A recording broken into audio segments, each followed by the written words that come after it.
तान् समीक्षस कौन्तेय सर्वान् बंधून् अवस्थितान्. नाही आहे नाही का ते? नाही. निमित्तानी च पश्यामी. दुसऱ्याला हा सांगू आहे. का वाचायला? आहे का? निमित्तानि च पश्यामि विपरीतानि केशव न च श्रेयोनुपश्यामि हत्वा स्वजनमाहवे.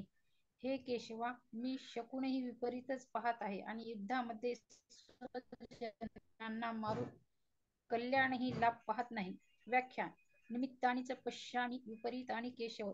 हे केशवा, मी शकूनही विपरीतच पाहत आहे. तात्पर्य हे आहे की कोणत्याही कार्याच्या सुरुवातीला मनात जितका उत्साह असतो तो त्या कार्याला तितक्याच अधिक प्रमाणात सिद्ध करणारा आवाज असतो. येत नाहीये ताई. परंतु हा, आवाज थोडा पुढे या. थांबा. हम्म.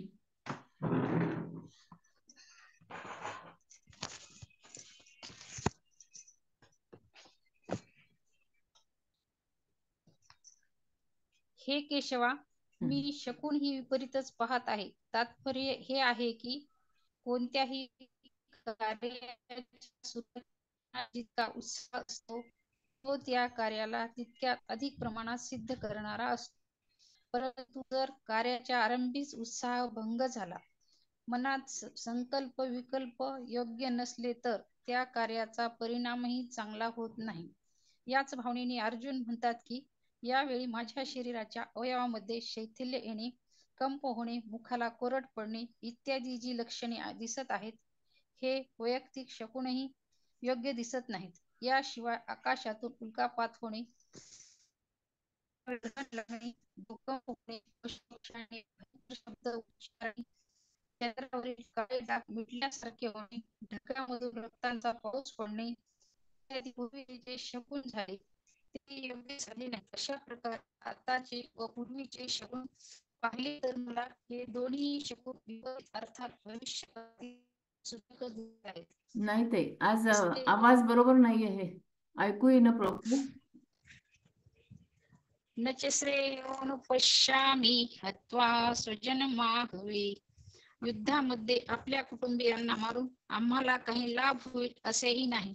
या युद्धाच्या परिणाम स्वरूपी आम्हाला हा लोक हितकारक दिसत नाही. कारण जो आपल्या कुलाचा नाश करतो तो अत्यंत पापी असतो.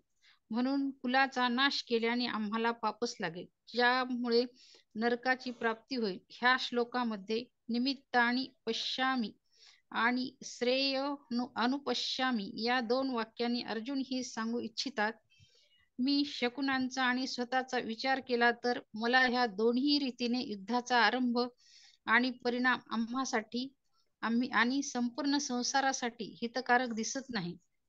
संबंध ज्या शकून शुभ शकून आणि कल्याणही दिसत नाही अशा अनिष्टकारक विजयाला प्राप्त करण्याची अनिच्छा अर्जुन पुढील श्लोकातून प्रगट करतात. न कांक्षे विजयं कृष्ण न च राज्यं सुखानि च किन्नो राज्येन गोविंद किं भोगैर्जीवितेन वा. हे कृष्णा, मला विजयाची इच्छा नाही, तसेच राज्याची इच्छा नाही, सुखाची इच्छा नाही. हे गोविंदा, आम्हाला या राज्यापासून काय लाभ आहे, भोगापासूनही काय लाभ आहे किंवा जगण्यापासूनही काय लाभ आहे. व्याख्या. न कांक्षे विजयं कृष्ण न च राज्यं सुखानि च. असे समजा की युद्धामध्ये आम्हाला विजय मिळाला तर संपूर्ण पृथ्वीवर आमचेच राज्य आणि अधिकार होईल. पृथ्वीचे राज्य मिळाल्यामुळे आम्हाला अनेक प्रकारची सुख मिळतील, परंतु त्यापैकी कशाचीच अपेक्षा नाही. अर्थात माझ्या मनात विजय, राज्य आणि सुखाची कामनाच नाही. किन्नो राज्येन गोविंद किं भोगैर्जीवितेन वा. आमच्या मनात कोणत्याही प्रकारची विजय, राज्य आणि सुखाची कामनाच नाही. तर मग केवढेही मोठे राज्य का मिळेना, परंतु त्यापासून आम्हाला काय लाभ आहे, किंवा आपल्या कुटुंबियांना मारून राज्याचे सुख भोगत कितीही वर्ष जगलो तरी त्यापासून आम्हाला काय लाभ आहे. तात्पर्य हे आहे की हे विजय, राज्य आणि भोग जर अंतःकरणात याविषयी कामना असेल, प्रियता असेल, महत्व असेल तरच सुख देऊ शकतात, परंतु आमच्या अंतःकरणात तर याविषयीची कामनाच नाही. म्हणून हे आम्हाला काय सुख देऊ शकतील. या कुटुंबियांना मारून आमची जगण्याची इच्छा सुद्धा नाही, कारण जर आमचे कुटुंबी मरून जातील तर हे राज्य आणि भोग कोणाच्या कामी येतील. राज्य भोग इत्यादी तर कुटुंबासाठीच पाहिजे असतात, परंतु तेच जर मरून जातील तर यांचा कोण भोग घेईल? भोगण्याची गोष्ट तर दूरच राहो, ते आमच्या अधिक चिंता आणि शोकाला कारण होतील. संबंध अर्जुनास विजय इत्यादींची का इच्छा नाही? याचे कारण पुढील श्लोकात सांगतात. एषामर्थे काङ्क्षितन्नो राज्यं भोगा सुखानि च त इमेव स्थिता युद्धे प्राणांस्त्यक्त्वा धनानि च. ज्याच्यासाठी आम्ही राज्य सुख आणि भोगाची इच्छा करत आहोत, तेच हे सर्व आपल्या प्राणांची व धनांची आशा सोडून युद्धासाठी उभे राहिले आहेत. व्याख्या. एषामर्थे काङ्क्षितन्नो राज्यं भोगा सुखानि च. व्यक्तिगत सुखासाठी आम्हाला राज्य सुख इत्यादीची इच्छाच नाही, तर ह्या कुटुंबियासाठी, स्नेहासाठी, मित्रासाठी आम्ही हे इच्छित आहोत. आचार्य, पिता, पितामह, पुत्र इत्यादींना सुख आराम मिळावा, त्यांची सेवा व्हावी, ते प्रसन्न व्हावेत, यासाठी आम्ही युद्ध करून राज्य मिळविण्याची इच्छा करीत आहोत, भोग सामुग्रीचा संग्रह करीत आहोत. त इमेव स्थिता युद्धे प्राणांस्त्यक्ता धनानि च. परंतु ते सर्वजण आपल्या प्राणांची आणि धनांची आशा सोडून आमच्या समोर युद्धभूमीमध्ये उभे आहेत. यांनी असा विचार केला आहे की आम्हाला प्राणांचा मोह नाही व धनाची लालसा नाही. आम्ही खुशाल मरून जाऊ, पण युद्धात मागे हटणार नाही. सर्व सर्व जर हे सर्वच मरतील तर मग आम्हाला कोणासाठी राज्य पाहिजे, कोणासाठी हवे आहे? सुख कोणासाठी हवे आहे? धन कोणासाठी हवे आहे? अर्थात या सर्वांची इच्छा आम्ही कोणासाठी करावी? प्राणांस त्यक्त्वा धनानीचे, हे तात्पर्य असे आहे की ते प्राणांची आणि धनाची आशा सोडून उभे आहेत. अर्थात आम्ही जिवंत राहू, आम्हाला धन मिळेल या इच्छेचा त्याग करून ते उभे आहेत. जर त्यांना प्राणाची धनाची इच्छा असती तर ते मरण्यासाठी युद्धात कशाला उभे राहिले असते? म्हणून येथे प्राण आणि धनाचा त्याग करण्याचे तात्पर्य त्यांच्या आशेचा त्याग करण्यातच आहे. ज्यांच्यासाठी आम्ही राज्य भोग सुख इच्छित आहोत ते लोक कोण आहेत, याचे वर्णन अर्जुन पुढील 2 श्लोकात करतात. आचार्य पितर पुत्रास्तथैव च पितामहाः मातुला श्वशुरापौत्राशाला संबंधिनस्तथा एतान् हन्तुमिच्छामि घन्तोऽपि मधुसूदनः अपि त्रैलोक्यराज्यस्य हेतो किन्नु मही कृते. आचार्य, पिता, पुत्र, त्याचप्रमाणे पितामह, मामे, सासरे, नातू, मेहुणे, तसेच दुसरे जे काही आप्तसंबंधी लोक आहेत त्यांनी माझ्यावर प्रहार केले. मी त्यांना मारू इच्छित नाही आणि हे मधुसूदना, मला त्रैलोक्याचे राज्य मिळणार असेल तरीही मी त्यांना मारू इच्छित नाही, तर मग पृथ्वीच्या राज्यासाठी ह्यांना कशाला मारू? व्याख्या. भगवान पुढे 16व्या अध्यायाच्या 21व्या श्लोकात म्हणतील की काम, क्रोध, लोभ हे 3 नरकाचे दरवाजे आहेत. वास्तविक एका कामाची 3 रूपे आहेत. हे तिन्ही सांसारिक वस्तूंना, व्यक्ती इत्यादींना महत्व दिल्यानेच उत्पन्न होतात. काम अर्थात कामनेची 2 प्रकारचे प्रकार आणि क्रिया होते, इष्टाची प्राप्ती आणि अनिष्टाची निवृत्ती. यातही इष्टाच्या प्राप्तीचे 2 प्रकार आहेत, संग्रह करणे आणि सुख भोगणे.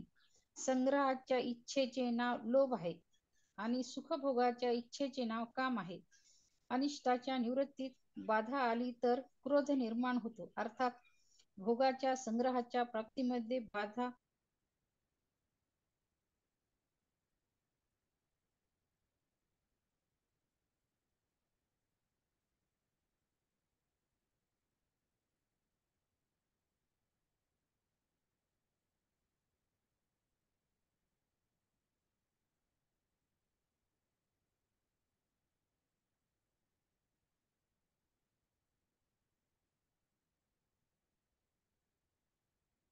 मंगलाताई. हा. मंगलाताई. होत आहे. हा. बाधा आली का? हा. ठीक आहे, हरकत नाही.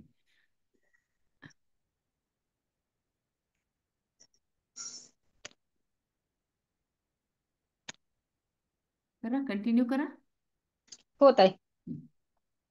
लोभाच्या हा. पूर्तीसाठी. परंतु अर्जुन येथे या दोन्ही गोष्टींचा निषेध करीत आहेत. आचार्य पितर किन्नु मही कृते. जर हे आमचे कुटुंबी लोक आपल्या अनिष्ट निवृत्तीसाठी क्रोधात येऊन माझ्यावर प्रहार करून माझा वधही करू इच्छितील, तरीही मी त्यांना मारू इच्छित नाही. जर हे आपल्या इष्टप्राप्तीसाठी राज्याच्या लोभाने मला मारू इच्छितील, तरीही मी माझ्या इष्टप्राप्तीसाठी लोभात येऊन त्यांना मारू इच्छित नाही. तात्पर्य हे निघाले आहे की क्रोधात आणि लोभात फसून मला नरकात जावयाचे नाही.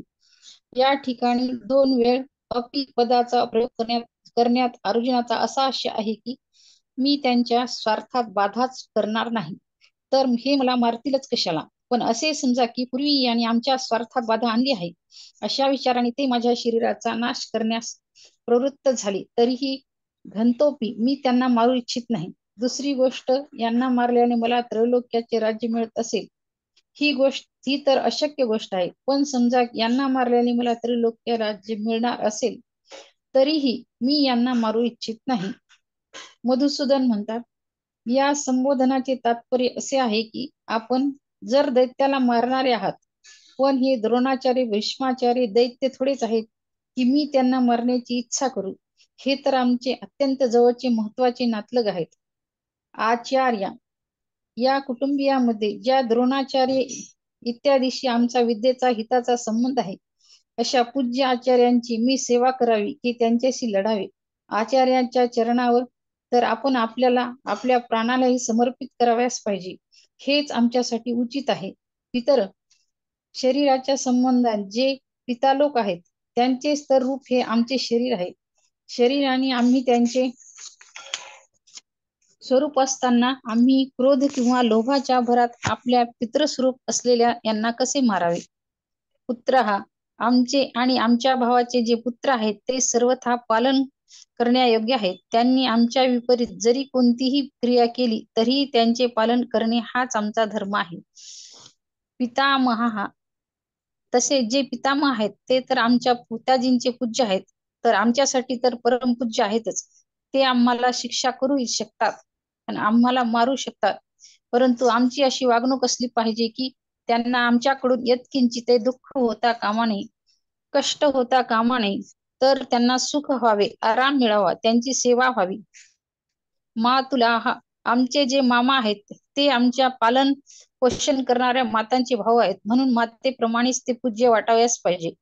श्वशुराहा जे आमचे सासरे आहेत ते माझ्या आणि माझ्या भावाच्या पत्नीचे पूज्य पिताजी आहेत, म्हणून हे आमच्यासाठी पित्या समान आहेत. यांना मी कसे मारू. पौत्राहा आमच्या पुत्रांचे जे पुत्र आहेत ते तर पुत्रापेक्षा अधिक पालन पोषण करण्यायोग्य आहेत. शालाहा आमचे जे मेहुणी आहेत तेही आमच्या पत्नीचे प्रिय भाऊ आहेत, त्यांनाही कसे मारावे. संबंधीन हे जेवढे संबंधी दिसत आहेत, या व्यतिरिक्त जेवढे म्हणून काही संबंधी आहेत त्यांचे पालन पोषण सेवा कराव्यास पाहिजे की त्यांना मारावे. यांना मारण्याने जर आम्हाला त्रैलोक्याचे राज्य जरी मिळत असले तरीही यांना मारणे उचित आहे काय. यांना मारणे तर सर्वथा अनुचित आहे. पूर्व श्लोकात अर्जुनाने स्वजनांना न मारण्याचे 2 हेतू सांगितले आहेत.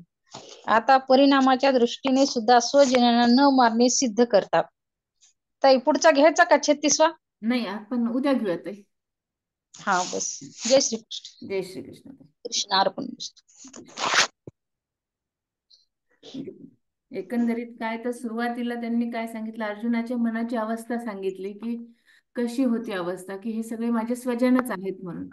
आणि त्याच्यानंतरच्या स्थितीमध्ये नंतरचे म्हणजे आजचे 5 जे श्लोक आपण वाचले याच्यामध्ये काय सांगितलं त्यांनी की एक एक आठवायला लागले की हा नातेवाईक आहे, तो आहे, तो आहे, तो आहे, आणि ह्या सगळ्यांना मी कसं काय मारणार, आणि हे सगळं मारून समजा मला राज्य मिळणार असेल तर त्याचा उपयोग काय, ते भोगणार कोण, अशा मनाची अवस्था त्याची झालेली आहे पूर्णपणे. छान, ते खूप सुंदर सांगितलं बरं का. वाचले ताई फक्त. राजश्री ताई, राजश्री ताई उंद्रे.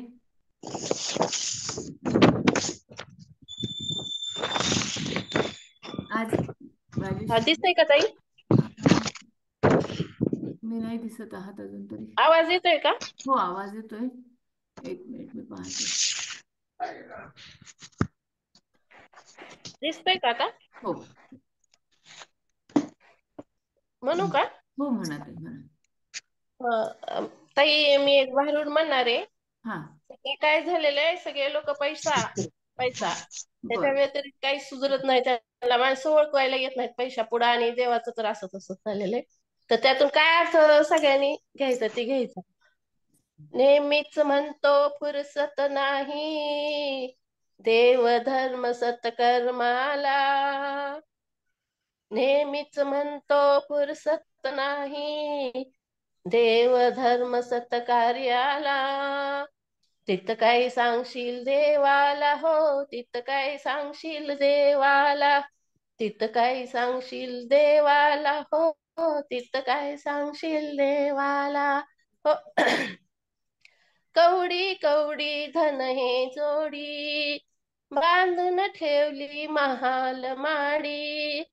कवडी कवडी धन हे जोडी, बांधून ठेवली महाल माडी. शेवटी स्मशान वाडीला, हो तिथं काय सांगशील देवाला. तिथं काय सांगशील देवाला, हो तिथं काय सांगशील देवाला. हो हो हो. नाही केलं अन्नदान, नाही केलं तीर्थ स्नान. नाही केलं अन्नदान, नाही केलं तीर्थ स्नान. पाणी न पाजलंय दुबळ्याला, हो तिथं काय सांगशील देवाला. तिथं काय सांगशील देवाला, हो तिथं काय सांगशील देवाला. हो हो हो. नाही ओळखलं जीवा भावा, दिनरात करशील हेवा देवा. नाही ओळखलं जीवा भावा, दिनरात करशील हेवा देवा. पुण्य न बांधलंय पदराला, हो तिथं काय सांगशील देवाला. तिथं काय सांगशील देवाला, हो तिथं काय सांगशील देवाला. नेहमीच म्हणतो फुरसत नाही, देव धर्म सत्कर्माला. तिथं काय सांगशील देवाला, हो तिथं काय सांगशील देवाला. तिथं काय सांगशील देवाला, हो तिथं काय सांगशील देवाला. धन्यवाद. जय श्रीकृष्ण ताई. छान छान ताई, सुंदर. आवाज आला का व्यवस्थित? हो, व्यवस्थित. मला वाटलं तुम्ही थोडस हे करताल, ऍक्शन करताल नाही नाही, ते काय होत आहे म्हणून. मग परत मग दिसत नाही, मागाच्या सारखा प्रॉब्लेम होईल. मी परत पुढच्या वेळेस प्रयत्न करते तसं. नक्की नक्की, चालेल. हो हो छान हो म्हणतात, अगदी सुंदर. हो. थँक्यू ताई. जय जय श्री श्रीकृष्ण. कृष्ण सर्वांना. आणि गीतेमुळे मला ना भरपूर फरक पडला ताई. बरेच लोक माझं काम करत नव्हतं, पण मी शांत झाले एकदम गीतेमध्ये. अरे वा. हो, अजून काय बराच पाहिजे फरक ताई? पडला. तेच आणि म्हटलं. पुढं पुढं सगळ्याला सांगते गीतेमध्ये या, शांत होतोय माणूस. बराच प्रयत्न करते लोकांना घेण्यासाठी. बरोबर. आपण हो आपण स्वतः आचरणात आणली की संपलं, मग तेवढंच आहे. हो हो हो. हो की नाही? शांत एकदम वाटतं, शांत. शांत वाटतात, खरंच आहे. बराच फरक पडलाय माझ्यामध्ये. वा, सुंदर आहे. सोडणार नाही गीता कधीच. नका सोडूच नका ताई. तेच शेवटी येणार आहे, बाकी काहीच येणार नाहीये. व्हिडिओ दिसला का ताई? हो हो हो, तुम्हाला पाठवते ना मी. हो हो, पाठव चालेल. पाठव. हो, थँक्यू हा ताई. हो हो, चला. जय जय श्रीकृष्ण सर्वांना. सुंदर, जय सर्वांनी श्रीकृष्ण. छान छान प्रतिसाद दिला. अगदी ऐन वेळेला पण छान प्रतिसाद दिला. उद्या त्या हम्म. साधकांनी तयार राहा, नाही तर मला सांगत चला. चला. हो जय हो, श्रीकृष्ण सर्वांना. तयारच असते मी. कोणतं पण सांगा, मी करायला तयार आहे. बर बर बर, फक्त थोडस अगोदर मला सांगायचं कल्पना थोडस. द्यायची. ठीक आहे, हो हरकत हो, नाही. कोणती पण आवड आहे, मी कशात पण ही होते. तुम्ही बर, सांगायचं मला. नक्की नक्की ताई, चालेल. चालतंय. जय ठीक श्री आहे. जय श्री हो.